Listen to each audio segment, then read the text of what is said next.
Hello అండి. కథా ప్రేమికులందరికీ మీ లక్ష్మీ శ్రీనివాస్ నమస్సుమాంజలి. Lakshmi Srinivas the story teller కథా కాలక్షేపానికి అందరికీ స్వాగతం, సుస్వాగతం. ఈ కథ విన్నాక మీకు నచ్చినట్లయితే మన ఛానల్లో ఇంకా చాలా మంచి కథలు, నావెల్స్ చాలా ఉన్నాయండి.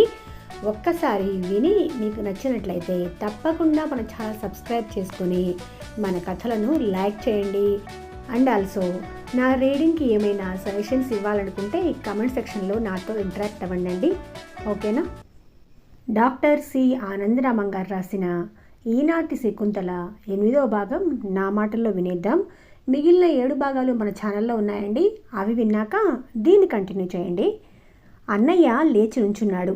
నేరం నిర్ధారించబడింది. ఫ్యాక్టరీలో మిగిలిన పార్ట్నర్లు శకుంతల్ని అడ్డు తొలగించుకోవాలి అనుకున్నారు.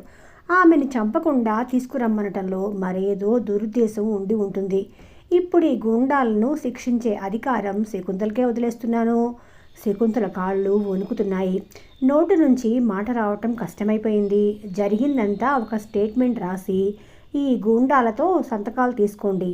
అవి ఆధారంగా వాళ్ళ మీద కేసు పెట్టండి. కోర్టు శిక్ష విధిస్తుంది. అన్ని తెగల ఆటవిక గ్రామీణుల నుండి ఈ సూచనకి అభ్యంతరం చెప్తూ కేకలొచ్చాయి. అన్నయ్య చెయ్యి ఎత్తటంతో ఆగిపోయాయి. శకుంతల చెప్పిన ఆ శిక్షను అమలు జరిపించే బాధ్యత శ్రీధర్ శర్మకి అప్పచెప్తున్నాను. అన్నయ్య వెళ్ళిపోయాడు. శర్మ స్టేట్మెంట్ తయారు చేసి వాళ్ళ దగ్గర సంతకాలు తీసుకున్నాడు. కొంతమంది వాళ్ళని అక్కడి నుంచి తీసుకొని పోయారు. అరుణ శకుంతల భుజం మీద చేయేసి, ఎంత పిచ్చి పని చేసావు బేబీ అంది. శకుంతల మాట్లాడలేదు. వాళ్ళకి ఏం శిక్ష వేయాలో తెలుసా? వెళ్ళి శకుంతలను ఎత్తుకొని రమ్మని ఎవరు చెప్పారో వాళ్ళని చంపిరండి.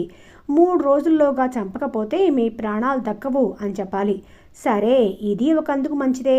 ఏం జరుగుతుందో నువ్వే స్వయంగా తెలుసుకుందు గాని మన దృష్టిలోకి వచ్చిన వాళ్ళు ఎక్కడికి పోతారు? శకుంతలకి భయం వేసింది. అరుణ మాటలు సరిగ్గా అర్థం కాలేదు. శర్మ గూండాలపైన కేసు పెట్టాడు.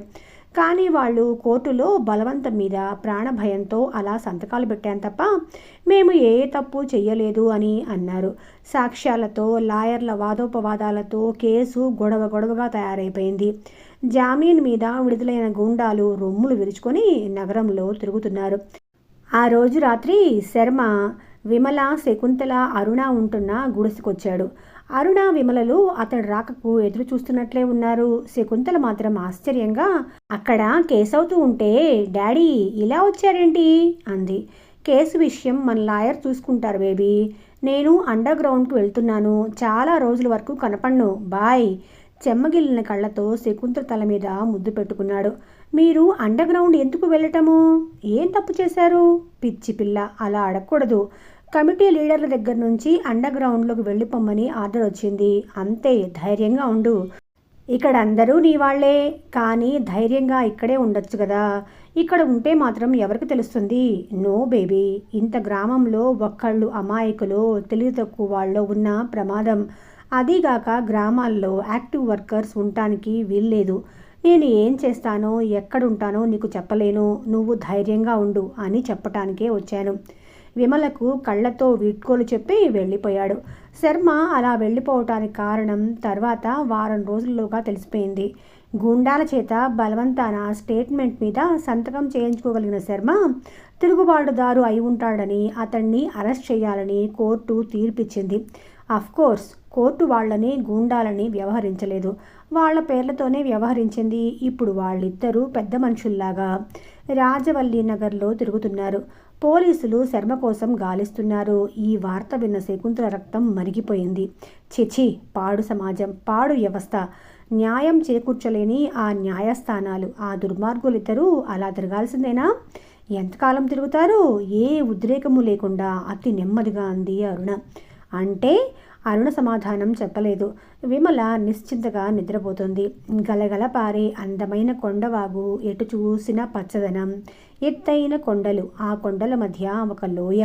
ఆ లోయ ప్రాంతమంతా శుభ్రం చేస్తున్నారు అనేక మంది యువతీ యువకులు, మరికొందరు గిరిజనులు. వాళ్లల్లో శకుంతల కూడా ఉంది. శకుంతల్ని తమలోకి తీసుకొని తగిన శిక్షణ ఇయ్యటానికి ఉద్యమ కార్యకర్తలు నిర్ణయించారు. ఇలాంటి శిక్షణా కార్యక్రమాలు సాధారణంగా ఏదైనా ఒక వాగుకి సమీపంలో ఉన్న లోయలో జరుగుతూ ఉంటాయి. సమీపంలో ఒక గ్రామం ఉండేలాగా చూసుకుంటారు. ఆ గ్రామంలో ఉద్యమ సభ్యులకు సహాయపడే మిత్రులు కొందరుంటారు. కూటికి గుడ్డకి నోచుకొని ఆ నిరుపేదల్లో ఉన్న అతిథి మర్యాదలకు శకుంతల ఎప్పుడూ ఆశ్చర్యపోయేది. ఏ సమయంలో ఎవరు వచ్చినా తమకున్నది వారితో పంచుకొని తింటారు. ఎండాకాలం బయట ఎండ ఎంత మాడుస్తుందో గాని ఆ లోయలో చుట్టూ దట్టమైన చెట్ల మధ్యలో వాగు మీదుగా వచ్చే చల్లని గాలుల్లో ఎంతో ఆహ్లాదంగా ఉంది వాతావరణం. తుపాకులను రివాల్వర్లను ఉపయోగించడంలో శిక్షణ ఇస్తున్నారు. తుపాకుల శిక్షణ అందరికీ ఇస్తున్నారు. రివాల్వర్ శిక్షణ మాత్రం కొంతమందికే ఇస్తున్నారు. పెద్ద పెద్ద సిటీల్లో తిరిగే పని ఉన్నవారికి, లీడర్స్కి మాత్రమే రివాల్వర్స్ ఉంటాయి. శకుంతలకి 2 రకాల శిక్షణలు ఇస్తున్నారు. గ్రామాల నుండి శ్యామ అన్నము, అంబలి వస్తుంది. ఆ ఆహారం ఎంతో రుచిగా ఉండేది. కొందరు శ్యామలతో ఉప్మా కూడా తయారు చేసేవారు. అది ఇంకా బాగుండేది. పరిశ్రమించిన శరీరానికి, కరకరలాడే ఆకలికి ఏ ఆహారమైనా రుచిగానే ఉండేది. పాపం ఆ ఆటవికులు చింతగింజల పొడితో సహితం అంబలు తయారు చేసుకుని తాగుతారని విని మనస్సు చాలా బాధపడింది. లోపలి గ్రామాల్లోకి వెళ్ళిన కొద్దీ ఆటవికుల జీవిత విధానం చాలా చిత్రంగా కనిపించేది. సాధారణంగా మగవాళ్లలో చాలామంది గోచులతోనే తిరుగుతారు. ఆడవాళ్ళు చీర, రవిక కలిపి ఒకటే బట్ట ముక్క. వాళ్లకు తెలియక మాత్రమే కాదు, కట్టుకుందామన్నా బట్టలుండవు. సంతలో కొన్న పాత బట్టలు జాగ్రత్తగా దాచుకొని టౌన్లకు వెళ్ళినప్పుడు కుట్టుకుంటారు. గ్రామానికి రాగానే మళ్ళీ గోచి రాజు కూడా మొదట లోయలోకి వచ్చాడు. కానీ అతడు అక్కడ ఉండేవాడు కాదు. ఎవరెవరు ఎప్పుడెప్పుడు వస్తారో, ఎప్పుడు వెళతారో శకుంతలకి అర్థమయ్యేది. గిరిజనుల్లో కొందరు గజ ఈత నేర్చుకునేవాళ్ళు. శకుంతల లోయలోకి వచ్చాక రాజా గురించి ఆలోచించడానికి అస్సలు తీరికుండేది కాదు. నిరంతరం పరిశ్రమ. ఆ అలసటతో సుఖంగా నిద్ర, ఏదో కొత్త ఉత్సాహం. అరుణ, విమల కూడా కనిపించేవారు కాదు. కానీ అంతా తన వాళ్లే అన్న విషయం అతి త్వరలోనే అర్థమైపోయింది. గన్ భుజానికి తగిలించుకొని 10 మైళ్ళు నడిచి వచ్చి వగరుస్తూ చెట్టు కింద కూర్చుంది. వేగంగా నడవటం అలవాటైపోయింది. అడవిదారులంట దారి చేసుకుంటూ మైళ్ళు నడిచిపోతుంది. కాకి ప్యాంటు, కాకి షర్ట్లతో నడవటానికి, తిరగటానికి చాలా అనుకూలంగా ఉంటుంది. శకుంతల భుజం మీద చెయ్యి పడి వెనక్కి తిరిగి చూసి, హలో రాజు అంది వికసించిన ముఖంతో. పచ్చగా మిసమిసలాడే శకుంతల ముఖం కొద్దిగా నల్లబడింది. అయినా ఆ కళ్ళల్లో కొత్త కాంతి ఆ ముఖానికి మరింత అందం చేకూర్చింది. లోకంలో అమాయకత్వం అంతా పోతపోసినట్లుంది ఆ ముఖం. ఈ అమాయకురాలు ఈ దారిలో ఉన్న ఆటుపోట్లకు తట్టుకుంటుందా? ఏంటి చూస్తున్నావు? రేపు నీకో పని అప్పచెప్పబోతున్నారు, చేయగలవా? ఓ, ఏ పనైనా చేస్తాను ఉత్సాహంగా అని పక్కనున్న తుపాకీ అందుకోబోయింది. రాజు అడ్డుపడి నవ్వి, నువ్వు వీరనారివి కానక్కర్లేదు, అప్పుడే తుపాకులతో దండయాత్ర చేయక్కర్లేదు. ముందు నీకు అప్పచెప్పిన పని తెలివితేటలతో చాకచక్యంగా చెయ్యి, అది చాలు. అన్నింటికంటే ముఖ్యం, ఏరియా కమిటీ ఆదేశాల ప్రకారం నడుచుకోవాలి. ఎందుకు, ఏంటి అని ప్రశ్నించకూడదు అన్నాడు. శకుంతల బుద్ధిగా తలూపింది. మరొక విషయం, నీకు ఏ విషయం ఎంతవరకు తెలియాలో అంతవరకు లీడర్లే చెప్తారు. అనవసర విషయాలు తెలుసుకోవాలని ప్రయత్నించకు. అనవసరంగా ఎవరిని ఏ ప్రశ్నలు అడగను. ఇక పడుకో. అందరూ ఎవరి పక్కల వాళ్ళు ఏర్పాటు చేసుకుంటున్నారు. పక్కలంటే పరుపులు, దుప్పట్లు కావు. ఆ లోయల చుట్టూ విరివిగా పాల చెట్లుంటాయి. అవి పెద్ద ఎత్తుగా పెరగవు, కానీ ఆకులు చాలా వెడల్పుగా ఉంటాయి. తినటానికి, కూర్చోవటానికి చివరికి పక్కలకు అవే పనికొస్తాయి.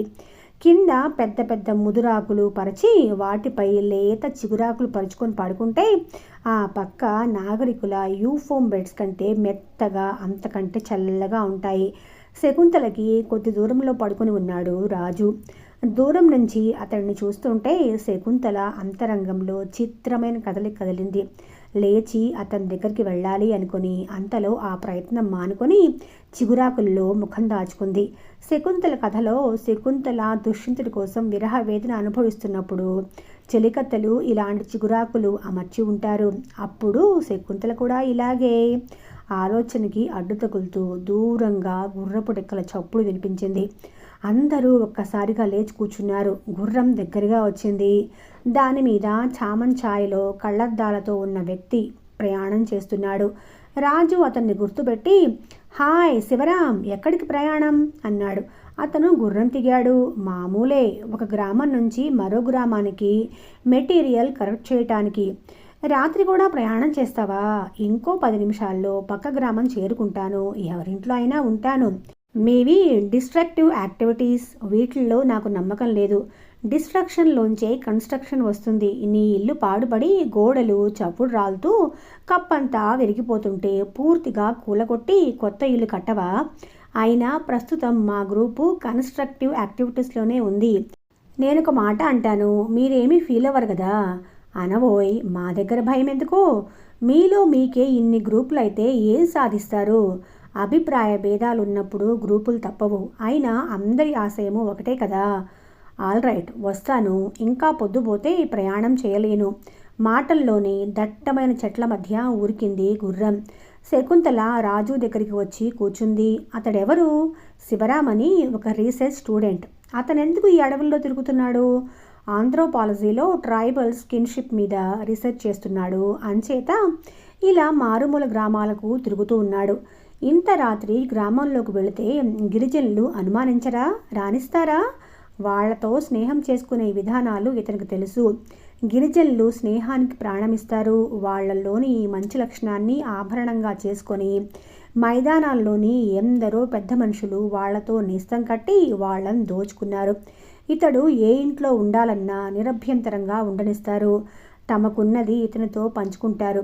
ఈ గిరిజనుల జీవితాల్లో ఎంత శ్రమ, ఎంత దుఃఖము ఉన్నాయో అంత సాహిత్యం ఉంది.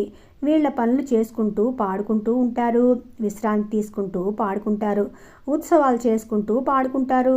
అందుకే మేము పాటల్లోనే మేము చెప్పాలనుకున్న విషయాలు చెప్పటానికి ప్రయత్నిస్తాం. వీళ్ళ పాటలన్నీ ఇతను స్వీకరిస్తాడు. చేదు వాస్తవికతను అనునిత్యము ఎదుర్కొనే ఈ గిరిజనులో కాల్పనికతపై ఉన్న మోజు విభ్రాంతి కలిగిస్తుంది. మన కార్యకలాపాలు రహస్యంగా సాగుతున్నవి కదా. మరి ఇతడు బయటవారికి చెప్పడా? చెప్పడు. ఇతనే కాదు, విద్యార్థుల్లో ఎవ్వరూ చెప్పరు. విద్యార్థుల్లో, ప్రభుత్వోద్యోగుల్లో, డాక్టర్లలో, న్యాయవాదుల్లో, చివరికి న్యాయమూర్తుల్లో మన పట్ల సానుభూతి ఉన్నవాళ్ళు చాలామందే ఉన్నారు. ప్రత్యక్షంగా మన ఉద్యమంలో పనిచేయకపోయినా ఇతడు ఏమీ చెప్పలేడు. ఒక లోయలో కొందరు కార్యకర్తలను చూశాను అని తప్ప ఇతను ఇంకేమీ తెలియదు. ఇతడు ఎవరికైనా చెప్పి వాళ్ళు ఇక్కడికి వచ్చేసరికి మనం ఎవ్వరము ఇక్కడ ఉండము. మనము ఇలా గుర్రం మీద తిరగొచ్చునా? ముందు నిన్ను కూర్చోబెట్టుకొని వెనక నేను కూర్చొని రాకుమారుని కూర్చోబెట్టుకున్న రాకుమారులాగా. శకుంతల మనోనేత్రం ముందు ఆ దృశ్యం కదులుతూ ఉండగా పకాల నవ్వాడు రాజు. ఎందుకు నవ్వుతున్నావు? రోషంగా అడిగింది. లేకపోతే ఏంటి నీ ఊహలు? మన కార్యకలాపాలు అత్యంత రహస్యంగా సాగాలని తెలీదా? మనము నీళ్లల్లో చేపల్లాగా ఈ గిరిజనులతో కలిసిపోయి బతకాలి. అంతేకాని గుర్రాలు, ఏనుగులు, రథాలు బయలుదేరదీస్తే మన ఉనికి చాటుకోవటానికి వేరే డబ్బులేమీ అక్కర్లేదు. రాజు మాటలు గభాలన ఆగిపోయాయి. దూరాన మంటలు కొండ చిలువల్లా నాలుకలు చాస్తూ భయంకరంగా ముందు కొరుకుతున్నాయి. Fire line! అనేక గొంతులు ఒక్కసారిగా అరిచాయి. చకచక తామున్న ప్రదేశం నుంచి 2-3 గజాల దూరం ఆకులు, పుల్లలు ఏమీ లేకుండా శూన్యంగా తయారు చేస్తున్నారు. అప్పుడు అర్థమయ్యి తాను ఆ పని చేస్తుంది. చుట్టూ 3 గజాల మేర ఏ చిన్న ఆకు లేకుండా చేసి అందరూ ఒక చోట కూర్చున్నారు. రాజు పక్కనే కూర్చొని ఎర్రని ఆ మంటలను చూడసాగిన శకుంతల. చిగురుటాకుల పాన్పులు, గుర్రపు స్వారీలు అన్నీ అబద్ధం. ఆ ఎర్రని మంటలు మాత్రం నిజం. అవి వ్యాపించటం నిజం. ఫైర్ లైన్ వరకు వచ్చిన మంటలు ఆ తర్వాత వ్యాపించే అవకాశం లేక వెనక్కు మళ్ళాయి. మరో దిక్కున విజృంభించాయి. అరణ్య మార్గంలో మొదటిసారిగా ఒంటరిగా నడుస్తోంది శకుంతల. వెంట రివాల్వర్ ఉంది. సొక్కి డిప్ప నిండా అంబలి పోసుకొని భుజానికి తగిలించుకుంది. సొక్కి డిప్పను చూసిన మొదట్లో గిరిజనుల తెలివికి ఆశ్చర్యపోయింది. ఒక రకంగా అది ఆధునికుల ఫ్రిడ్జ్ లాంటిది. జోలెలో పీచు పెట్టి దాని మధ్య ఆనపకాయ దొలిచి తయారు చేసిన డిప్ప పెడతారు. దాని నిండా అంబలి పోసుకుంటారు. ఆ పీచు ఎప్పటికప్పుడు తడుపుతూ ఉంటారు. ఆ అంబలి చల్లగా ఉండి దాహం తీరటమే కాక కడుపు నిండుతుంది. 10-15 మైళ్ళు నడవంగానే గ్రామం వస్తుంది. ఎవరో ఒకరు డిప్ప నింపుతారు. మళ్ళీ నడక. మొదటిసారిగా తమ దళం కార్యకలాపాల్లో పాల్గొంటున్న ఉత్సాహం. లీడర్స్ దగ్గర నుంచి టౌన్లో ఉన్న ఒకరికి సందేశం మోసుకెళ్తోంది. క్యారియర్గా తనకు సందేశం ఇచ్చిన వారెవరో తెలియదు. ఆ సందేశం అందజేయవలసిన వాళ్ళెవరో కూడా తెలియదు. అసలు ఆ సందేశానికి అర్థం ఏంటో కూడా తెలియదు. ఏది తెలుసుకోకూడదని మాత్రం తెలుసు. చెప్పిన పని ఏ చిన్న పొరపాటు లేకుండా అమలు చేయటమే తన విధి. ఆ సాయంత్రానికే గోదావరి తీరాన ఉన్న గ్రామం చేరుకుంది. అక్కడ ప్యాంట్ షర్ట్ మార్చేసి ఆకుపచ్చ సిల్కు చీర పైట కొంగున రామచిలక ఎంబ్రాయిడరీ చేసి కట్టుకుంది. ప్రతి గ్రామంలోనూ ఎవరింట తను బస్ చేయాలో ముందుగానే చెప్పారు. మిగిలిన ప్రయాణికులతో పాటు పడవలో నది దాటి టౌన్ చేరుకుంది. టౌన్ అంటే చిన్నదిగా ఉంటుంది అనుకుంది. చాలా పెద్దది. పేపర్ మిల్లు ఉండటం వల్ల కాబోలు ఆధునికంగా బాగా పెరిగింది. హోటల్ మనోరంజన్కి వెళ్ళింది. రిక్షా ఎక్కలేదు, నడిచే వెళ్ళింది. అక్కడ జరుగుతున్న క్యాబరే డ్యాన్స్ చూసి నివ్వెరపోయి కొన్ని క్షణాలు తను తానే మర్చిపోయింది. సినిమాల్లో అలాంటి డ్యాన్సులు చూసి సినిమా వాళ్ళు మార్కెట్ కోసం లేనిపోనివి చూపిస్తున్నారు అనుకునేది. సినిమా వాళ్లకు సెన్సార్ భయమున్నా ఉంది. వీళ్లకు అది కూడా లేదు. అంచేత సినిమాల్లో కంటే 10 రెట్లు దారుణంగా ఉంది ఆ నృత్యం. అంతలో తెలివి తెచ్చుకొని ముందుకు అడిగేసింది. కమాన్ డార్లింగ్ అంటూ ఒకడు ముందుకొచ్చి చెయ్యి పట్టుకున్నాడు. అతడి మెడవైపు చూసింది. మెడను చుట్టిన తెల్లని రుమాలు, దానిపైన కళావర్ గుర్తు ఎంబ్రాయిడరీ. అతడితో నడిచి అతడు రిజర్వ్ చేసిన టేబుల్ దగ్గర పక్కన కూర్చుంది. ఏం కావాలి అన్నాడు. గ్రేప్ జ్యూస్తో పాటు అతడు XXX కూడా ఆర్డర్ చేశాడు. అయ్యో, ఇతడు కూడా తాగుతాడా అనిపించింది ఓ క్షణం. అలాంటి ఆలోచనలు రానేకూడదు అని హెచ్చరించుకుంది. ఆ వాతావరణమంతా వెగటు కొలుపుతుంది. ఎయిర్ కండిషన్ వాసనతో పాటు నాన్ వెజ్ వాసనలు. చాలామంది కళ్ళల్లో ఎరుపు, అతడి కళ్ళల్లోనూ ఎరుపు. ఏంటిలా చూస్తావు darling? Be a Roman in the Rome. ఉలిక్కి పడింది. తన మనసులో ప్రశ్నలకి అది సమాధానమా? గ్రేప్ జ్యూస్ సిప్ చేస్తుంది. ఏం మాట్లాడాలో తోచడం లేదు. తను ముందు మాట్లాడకూడదు. స్నాక్స్ ఏం కావాలి? ఏదైనా వెజిటేరియన్. బేరర్, ఓ కట్లెట్ తీసుకునిరా. వచ్చాయి. తింటున్నారు. క్షణానికి ఏదో ఉత్కంఠత శకుంతలకి. అతడు అతి మామూలుగా మీ చెల్లెలి పెళ్లి నిర్ణయమైందా అన్నాడు. ఆమె తలెత్తి చూసింది. అతడు నవ్వాడు. శుభలేఖలు సిద్ధంగా ఉన్నాయి, వచ్చి తీసుకెళ్ళండి. అమ్మయ్య, వచ్చిన పని అయిపోయింది. అయినా తొందరపడి కదలకూడదు. కానీ రాత్రి 10 గంటలకు ముందు ఎలా అయినా గోదావరి అవతల ఒడ్డున గ్రామం చేరుకోవాలి. అక్కడ ఒకళ్ళ ఇంట్లో విశ్రాంతి తీసుకొని లెటస్ గో. అతను లేశాడు. అతడి చేతిలో చేయి కలిపి బయటకు నడిచింది. కొంత దూరం ఇద్దరూ కలిసి నడిచారు. ఆ తర్వాత అతడు ఒక్క మాట కూడా మాట్లాడకుండా వెళ్ళిపోయాడు. శకుంతల త్వరగా నడిచింది గోదావరి తీరానికి.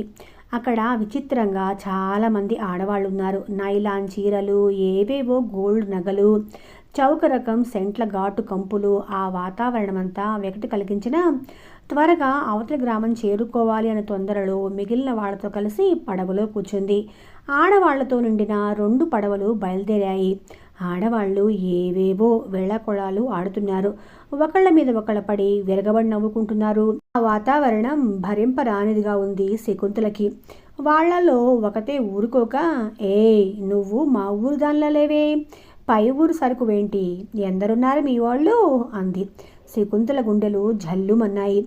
భయపడకుండా మాట్లాడి ఉంటే వాళ్ళెవ్వరో అప్పుడే అర్థమై ఉండేది. కానీ ఎవరితోనూ ఎక్కువగా మాట్లాడవద్దు అన్న ఆదేశాన్ని గుర్తు తెచ్చుకొని మాట్లాడకుండా ముఖం తిప్పుకుంది. కొంత దూరం పడవలు సాగాక అవి అవతల గట్టుకు పోవటం లేదని, నదీ మధ్యన ఉన్న ఇసుక తిన్నె వైపుకు పోతున్నాయని అర్థం చేసుకొని కంగారుగా, ఏ ఎటు పోతున్నావు, అవతలి వడుకు పోనీ అంది. ఆ మాటలకు, మాట్లాడిన తీరుకు పడవలో ఉన్న వాళ్ళందరూ గట్టిగా వెరగబడి నవ్వారు. ఆ నవ్వుల మధ్య పడవవాడు ఏమన్నాడో వినపడలేదు. అసలు ఏమీ అనలేదేమో. వాడు బాగా తాగున్నాడు. తనలో తాను తన్మయత్వంతో ఏదో పాడుకుంటున్నాడు. మొత్తం వాతావరణంలో ఏదో అపశృతి ఉంది. చివరికి గోదావరి సైతం ఏడుస్తున్నట్లే హోరు పెడుతోంది. వెన్నెల కెరటాలు నీటి తరంగాల మీద వంకర టింకరగా చెదిరిపోతున్నాయి. చంద్రుడు గోదావరిలోకి తొంగు చూసి భయంతో అల్లల్లాడిపోతున్నాడు. పడవలు ఇసుక తిన్నెను చేరుకున్నాయి. ఆడవాళ్లు ఒక్కొక్కరే తిన్నె మీదకు దూకుతున్నారు. అలాగే పడవలో కూర్చున్న శకుంతల్ని మరొక పడవలో కూర్చున్న ఒకడు చూసి దిగు అన్నాడు. అతడు ప్యాంట్ షర్ట్లతో ఉన్నాడు. చూడటానికి నాగరికుల్లాగా ఉన్నాడు. నేను దిగను. నేను అవతల కట్టున ఉన్న గ్రామానికి పోవాలి. ఈ పడవ వెళ్తే దీనిలో వెళ్తాను, లేకపోతే మరో పడవలో వెళ్తాను. వాట్? దిగవా? ఎవరు నువ్వు? ఎందుకు వచ్చావు? అతడు చదువుకున్న వాళ్ళ కనిపించేసరికి శకుంతలకి కాస్త ధైర్యం వచ్చింది. మీరెవరు అని అడిగింది. నేనే తెలీదా? పియ్యేని. అదేదో జోకైనట్లు అతడు గట్టిగా నవ్వాడు. ఎవరికి పియ్యేని కాను, ఇక్కడ బీడీఓలో పియ్యేని. దిగు దిగు. దిగనని చెప్పాను కదా. మహాటెక్కుగా ఉందే వ్యవహారం. అంత పత్తిత్తువి ఇంత రాత్రి వేళ ఒంటరిగా ఎట్టుపోతున్నావు? అది నా స్వవిషయం, మీకెందుకు? ఓహో, ఇదేదో కాస్త చదువుకున్న సరుకులాగే ఉంది. దిగు దిగు, బాగానే గిట్టుబాటు అవుద్దులే.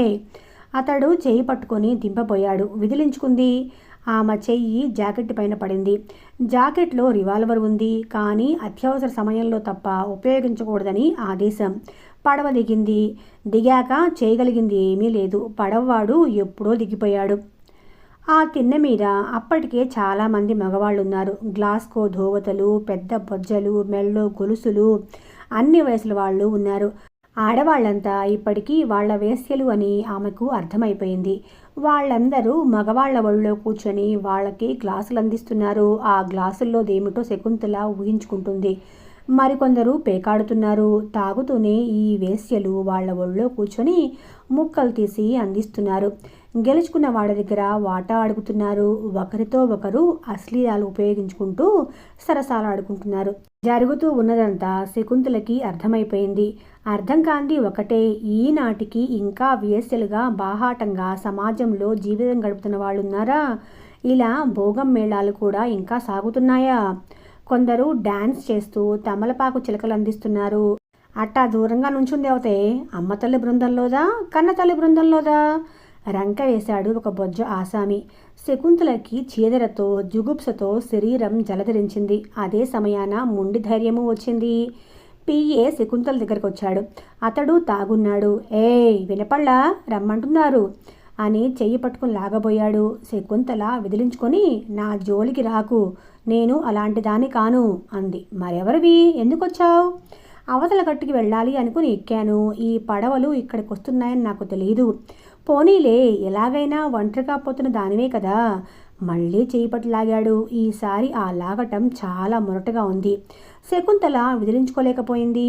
నేను ఎవరినైతే మాత్రం నన్ను బలాత్కరించే అధికారం మీకెవరిచ్చారు? నన్ను వదలండి. ఎలా వదలగలనే భామా? రా, రసికులు ఎందరో చూస్తున్నారు. ముందుకు లాగాడు. ఇసుకలో బొక్కబోర్లా పడింది. అతడు మిగిలిన బొజ్జరాయళ్ళు పకపకలాడారు.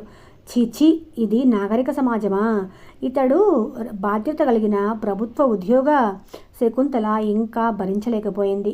జాకెట్లోంచి రివాల్వర్ తీసి శివంగిలా లేచి నుంచొని తన్ను లాగిన పియ్యే చేతి మీద షూట్ చేసింది. అందరూ విభ్రాంతిలోంచి తేరుకునేలోగానే గోదావరిలోకి దూకేసింది. వాళ్ళెవరైనా వెంబడిస్తారేమో అనుకుంది. కానీ ఆ మగధీరులంతా నిస్సహాయురాలైన ఆడదాన్ని బలాత్కరించడానికి సిద్ధపడేవారు తప్ప రివాల్వర్ ఉపయోగించగలిగిన ఆడదాన్ని సమీపించే ధైర్యం ఏ కోశానా లేని పిరికి పెద్ద మనుష్యులు. ఏదో ఓ విధంగా వాళ్లకు దూరంగా పోవాలి అనే ఏకైక ధ్యేయంతో దారి తెన్ను తెలియకపోయినా ఈదుకుంటూ గట్టు చేరుకుంది.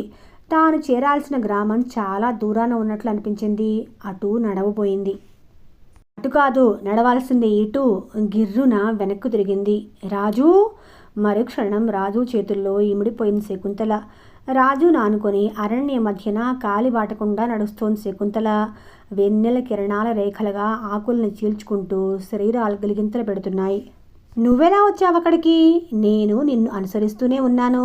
వాట్? అవును. కొత్త వాళ్ళని ఇలాంటి పనుల మీద వినియోగించినప్పుడు అనుభవంలో ఉన్న మరొకరిని అనుసరించడానికి నియమిస్తాం. మన లీడర్ నన్ను వెళ్ళమన్నాడు.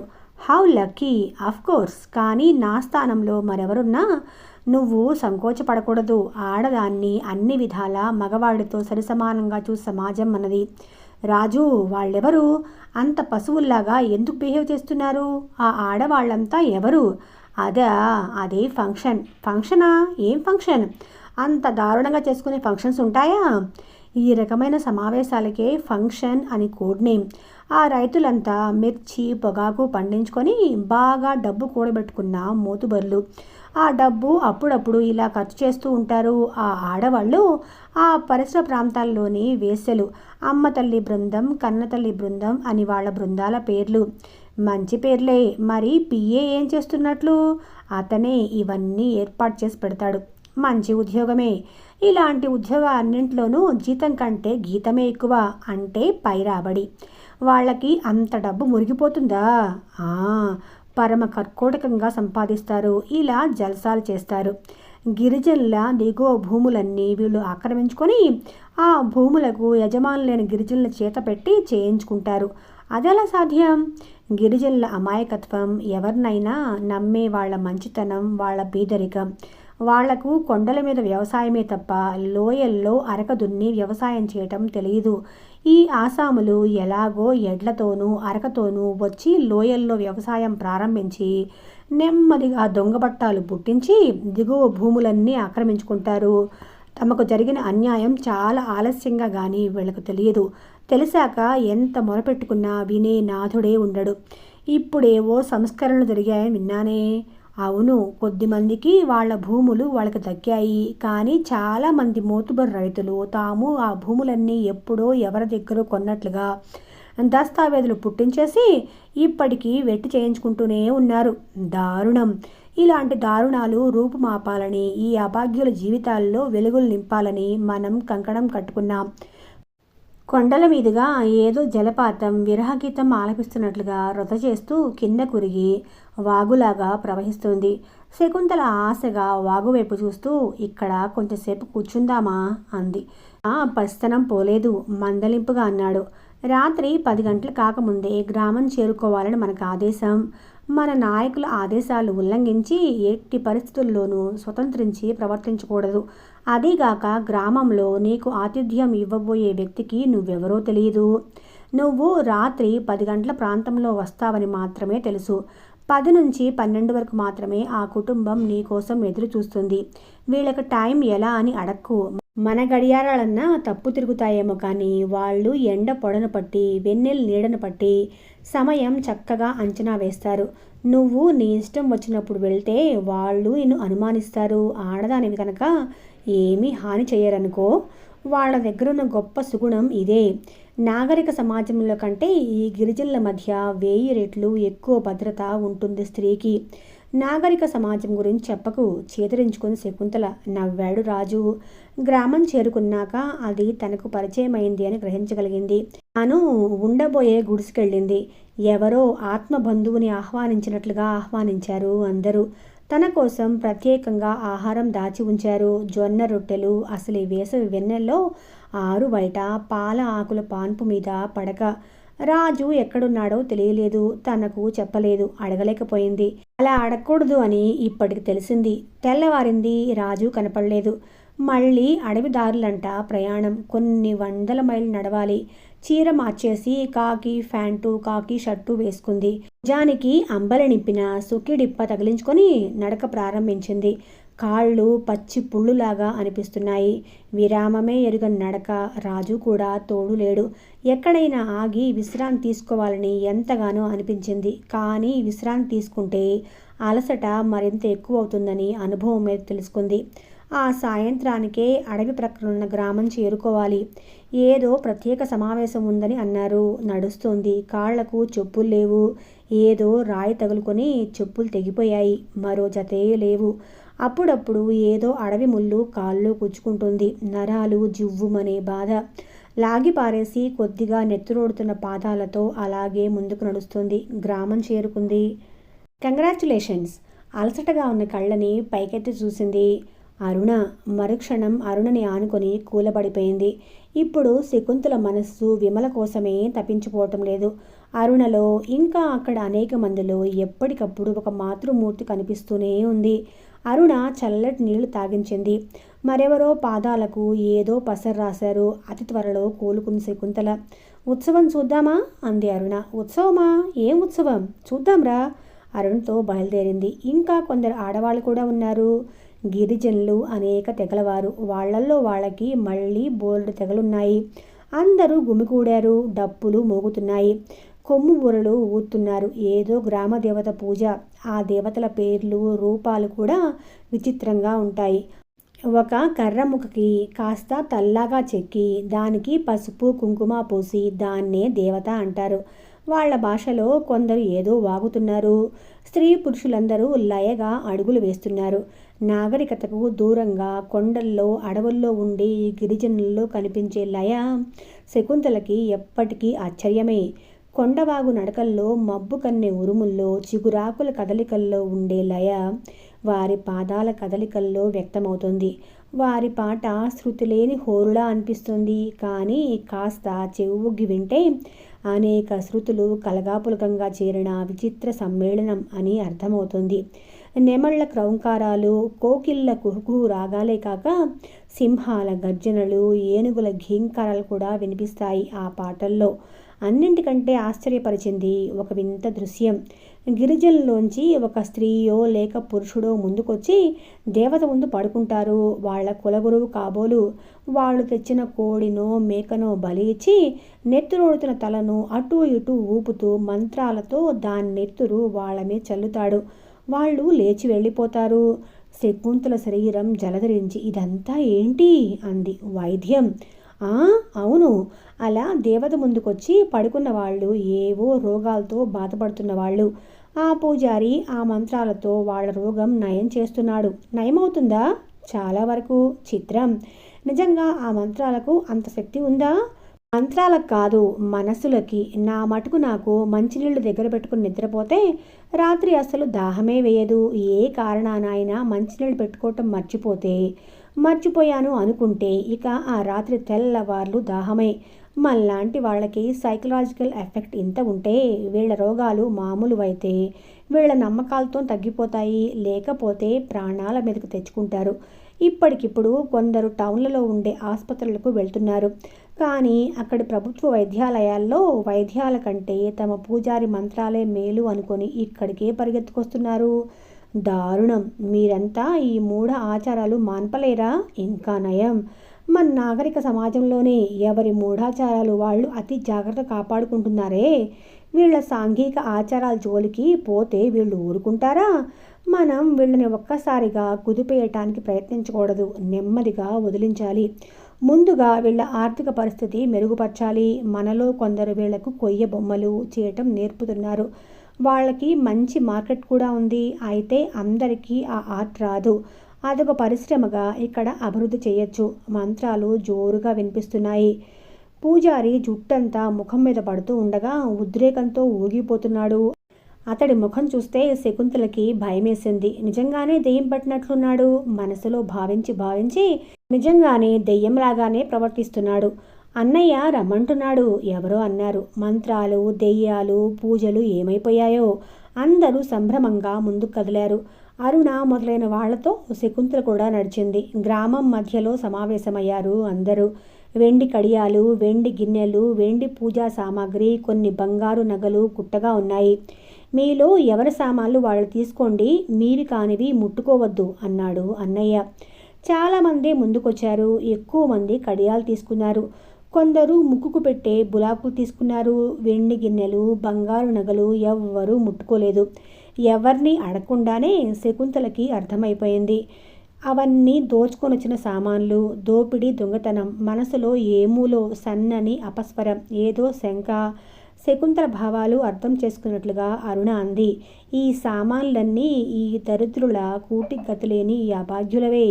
తిండి గింజలు అప్పుగా ఇచ్చి ఉన్న కొద్ది వెండి తాకట్టు పెట్టించుకుంటారు. ఆ వెండి పూజా సామాగ్రి ఇలాంటి కడియాలు చేయించినవే అయి ఉంటుంది. ఇప్పుడు చూడు. శకుంతల చూసింది. గుట్టగా పోసిన తాకట్టు పత్రాలకు అగ్గిపుల్ల ముట్టించారు. అవి బగబగ మండుతున్నాయి. వీళ్ళ భూములు, అతి కొద్ది భూములు, తాకట్టు పెట్టించుకున్న పత్రాలు. ఎన్ని పత్రాలో, ఎంత గుట్టో. శకుంతల మనసులో అంతకుముందు మెదిలిన అపస్వరం ఎగిరిపోయింది. ఆనాడు ఇసుక తిన్నెల మీద తప్పతాగి వేసలతో తందనాలు ఆడుతున్న భూస్వాములు మెదిలారు. ఎర్రని మంటల్లో అంతకంటే ఎర్రగా మండుతున్న వందలాది గిరిజనుల కళ్ళు కనిపించాయి. రాజవల్లి నగర్ పరిసర అరణ్య ప్రాంతాలన్నీ డిస్టర్బ్డ్ ఏరియాగా ప్రకటించబోతున్నారు అని వార్త అందింది. అరుణ, రాజు, విమల మొదలైన వాళ్ళంతా హడావుడిగా తమ సంతులు సర్దుకొని ప్రయాణమైపోతున్నారు. శకుంతలకి ఇంకా ఏదీ సరిగా అర్థం కావటం లేదు. ఇంత అకస్మాత్తుగా ఆ ప్రాంతాన్ని వదిలి వెళ్లాల్సిన అవసరం ఏంటో అనుకుంది. అరుణ వివరించింది. ఒక్కసారి డిస్టర్బ్ ఏరియాగా ప్రకటిస్తే షూటెడ్ సైట్ అని ఆర్డర్స్ వచ్చేస్తాయి. మనం ఇక్కడ ఉండకూడదు. శకుంతలకి అప్పటి వరకు ఉన్న హుషారు పోయి ఏదో దిగులు ఆవరించింది. శర్మ ఎక్కడున్నాడో ఏమయ్యాడో అప్పటి వరకు తెలియలేదు. ఇప్పుడు ఉన్నవాళ్ళు కూడా తలో దిక్కుగా పోతున్నారు. బేబీ, నువ్వు ముళ్లపాలెంలో ఉన్న టీచర్తో ఉండు, ఆవిడ చాలా మంచిది, విమల హడావుడిగా చెప్పింది. ఆవిడెవరో నాకు తెలియనక్కర్లేదు, వెళ్ళిపో, ఏమీ చెప్పక్కర్లేదు, కొన్నాళ్ళు నీతో ఉంటాను అను చాలు. అది మామూలు ఊరు, ఆవిడ గవర్నమెంట్ స్కూల్లో టీచర్, అక్కడ నీకేమీ కష్టం ఉండదు. ఎలా వెళ్ళాలి? రైల్లోనా, బస్లోనా? విమల ఒక్కసారి కూతురు ముఖంలోకి చూసి జాలిగాను హేళనగాను నవ్వింది. నడిచి. ఇక మరో ప్రశ్న అడిగేదానికి భయం వేసిన శకుంతలకి. రాజు శకుంతలకి ఒక పుస్తకం ఇచ్చి, శకుంతల, ఇది నా డైరీ, జాగ్రత్తగా దాచు, త్వరలో తీసుకుంటాను. ఒకవేళ నేను పోలీసులకు దొరికినా ఈ డైరీ దొరకకూడదు అన్నాడు. ఉలిక్కి పడింది శకుంతల. తాను పొందిన శిక్షణ వల్ల కన్నీళ్లు పెట్టుకోలేదు, కానీ అంతకంటే దీనంగా చూసింది. ఆమె భుజం తట్టాడు రాజు. ధైర్యంగా ఉండాలి, దేన్నైనా ఎదుర్కోవాలి. అయోమయంగా తల ఊపింది. డైరీ జాగ్రత్త, ఇది ఇది నేను చదవచ్చా? రాజు వెంటనే సమాధానం చెప్పలేకపోయాడు. కొంతసేపు ఆలోచించి, చదువు, కానీ ఎప్పుడు నీ పరిసరాల్లో ఎవ్వరూ లేకుండా చూసి చదువు, అతి జాగ్రత్తగా దాచుకో, బహుశా కొద్ది రోజుల్లోనే నీ దగ్గరకు వచ్చేస్తాను అన్నాడు. అందరూ తలో దారికి చీలిపోతున్నారు. శకుంతలకి ఇప్పుడు అడవి దారులన్నీ బాగా తెలుస్తున్నాయి. ముళ్లపాలెం దారి పట్టింది. ముళ్లపాలెంలో పనిచేస్తున్న టీచర్ పేరు యశోద. సంచి భుజాన వేసుకొని వడలిపోయిన ముఖంతో శకుంతల రాగానే ఎవరు నువ్వు అని కానీ, ఎందుకొచ్చావు అని కానీ అడగకుండానే రామ్మా అని లోపలికి ఆహ్వానించి ముందు వేడివేడి కాఫీ ఇచ్చి ఆ తర్వాత స్నానానికి నీళ్లు సిద్ధం చేసింది. శకుంతల కూడా ఏం చెప్పలేదు. స్నానం భోజనం ముగించుకొని యశోద పక్క మీద వాలిపోయి ఒళ్ళు తెలియకుండా నిద్రపోయింది. ఆమె తిరిగి లేచేసరికి యశోద బయటికి వెళ్లే సన్నాహంలో ఉంది. గది మసక చీకటిగా ఉంది. అప్పుడే తెల్లారిపోయిందా అంది శకుంతల. యశోద నవ్వి, లేదు, ఇప్పుడే చీకటి పడింది అంది. మరి మీరెక్కడికి వెళ్తున్నారు? చదువు చెప్పడానికి. ఇప్పుడా? మీ బడి రాత్రి బడా? లేదు, నేను టీచర్గా ఉద్యోగం చేసేది మామూలుగా పగటిపూట బడే.